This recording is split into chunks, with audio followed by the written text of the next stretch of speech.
Legislator? Nah, don't want to talk about that. Ah, yes, Mother Nature. That's much better. Speaking of Mother Nature, Hey, how you doing? I'm doing fine. How are you, Charles? Good. Your name? Brent Buchanan. You are? I do the morning show on Country KHJ. How's that vintage show going? Vintage country. Yeah. It's going well. It's doing well. I'm getting quite a following, and it's some good classic country music. Even me? Yeah, you're even listening. Hard to believe. I'm transferring. I'm transforming you into a country fan. Please, I'm gonna go jump off the bridge. Are we allowed right on this over there. property, by the way? Oh yeah, we're looking for Dad BCL. Dad BCL is not around. Okay. We're here. The evidence here again. But anyway, maybe if you hear the story, Yeah. I'll give you the camera. Just keep on filming. Okay, sounds good. So seriously, what's up? Well, coming up next weekend, today's the 27th, coming up on Sunday, November 4th, Sunday, November 4th, in Minto. It's the 8th annual Freddy Fulton Musical Tribute. Eight? 8th annual. How Yeah. time flies. And it's just another reason to get together and remember Freddie and Verna. To some people that don't know, what happened? We give a Freddie brief. and Verna were murdered in Minto on the Slope Road where they lived. Their next door neighbor murdered them. And it was a gruesome murder. It was. And Freddie was a well-known musician in Minto. Played a great big red Gretsch guitar and picked a lot like Chet Atkins.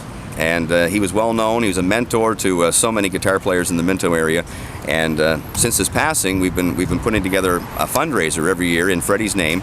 And all money raised from the fundraiser goes to the music programs in the Minto and Chipman schools. And so far we bought drum kits and guitars and ukuleles and recorders and sound systems and all that sort of stuff for the schools. And you know, it's a good thing. We're trying to turn a bad thing into a good thing.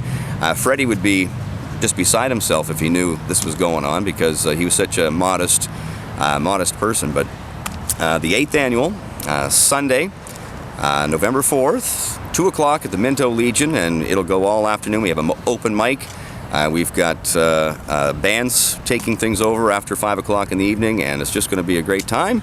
And money raised, like I said, goes to the school programs. We have a guitar that's been signed by the Nitty Gritty Dirt Band, the Kentucky Headhunters, Dean Brody, Derek Rutan, Aaron Lines, a long list of other folks that have signed the guitar. And we also have a banjo donated by KHJ, and that banjo was signed by Rascal Flatts. And we're going to sell tickets on those two items, and the guitar is donated by Tony's Music Box too. So, If it's number 8, that means it must be a success. it's a success. Yeah. It's been a success right from day one. The whole village comes out and remembers. It's sort of a sad day. But it's also sort of a happy day, just remembering Freddie and Verna, and lots of good comes out of the day, and it's fun. How many people were there last year? Last year, well, see, the thing is, we start at 2 o'clock in the afternoon and we go right through until about 10 or 11 come and o'clock at go. night. People come and go, and they leave, and they'll go and have supper and come back in the evening. But it's you know. On average, I'm guessing probably 400 or 500 people in the run of a day. Okay, this Sunday? Sunday, November 4th, 2 o'clock, Minto Legion. That's when it starts, and it goes all day long. And every last red cent goes right back to the Freddy Fulton Foundation. And you keep up good work. Thanks, bud.